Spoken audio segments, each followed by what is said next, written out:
नमस्कार, जय महाराष्ट्र, जय मराठी. मी गोवर्धन देशमुख आज एक गंभीर आणि महत्त्वाच्या विषयावरती बोलतोय. आत्ताच एक ताजं प्रकरण आहे. आमचे अ, मराठी बांधव वेद पाठक यांनी घाटकोपरचा जो जैनांनी एक खासगी सोसायटीमध्ये मारलेल्या पांढऱ्या पट्ट्याबद्दल ह्या ज्या महाराष्ट्रभर आणि देशभर हे प्रकरण गाजतंय. म्हणजे हे नवीन नाहीये हो.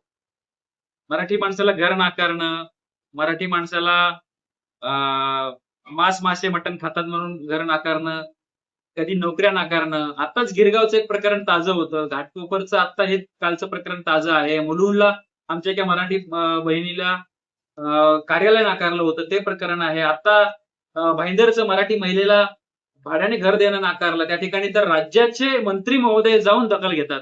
म्हणजे असे हे प्रकार सर्रास सुरू आहे.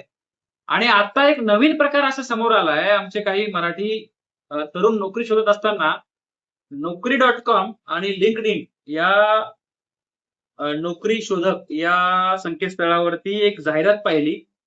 खरं तर ही जाहिरात आहे एजीएम आणि अकाउंटिंग फायनान्स रिलेटेड.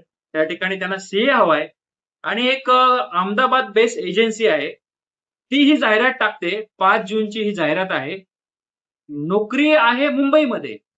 एक मोठी कंपनी आहे. कंपनीचं नाव तर आम्ही माहिती काढू आणि त्या ठिकाणी धडक देणारच आहोत. परंतु हा प्रकार सर्रास सुरू आहे. ही जी खाली जाहिरात तुम्हाला आता दिसते, या जाहिरातीमध्ये बघा. काय जाहिरात आहे ही? नोकरी मुंबईमध्ये आहे. आणि वेतन बघा तुम्ही 20 ते 25 लाख वेतन आहे. म्हणजे हे मराठी माणसाला नाही द्यायचं यांना. काय लिहिलंय? Only for Gujarati Marwadi. मराठी माणसाने कुठं जायचं? म्हणजे हे सुरू काय आहे?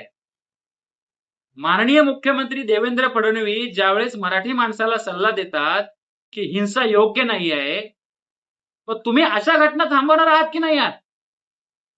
आता ही कंपनी आम्ही शोधून काढतोय, याची माहिती घेतोय, यांचे कानफड फोडणार.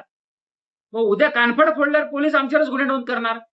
परंतु अशा जाहिराती देऊन मराठी माणसाला डावलण्याचं काम करणं आणि ओन्ली फॉर गुजराती मारवाडी म्हणजे 20-25 लाखाची ही एजीएम फायनान्स जे काही सिनियर फायनान्स अकाउंट्स मॅनेजर म्हणून नोकरी आहे, ही गुजराती मारवाडीला.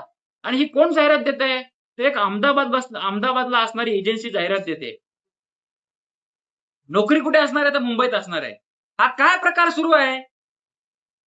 यावरती शासन कडक भूमिका घेणार आहे की नाही घेणार? दरवेळेस आम्ही कायदा हातात घेतला पाहिजे का? मराठी एकीकरण समिती या 2 दिवसामध्ये ही कंपनी कोण आहे ही शोधून काढणार आणि त्या ठिकाणी धडक देणार, एवढं मात्र नक्की आहे.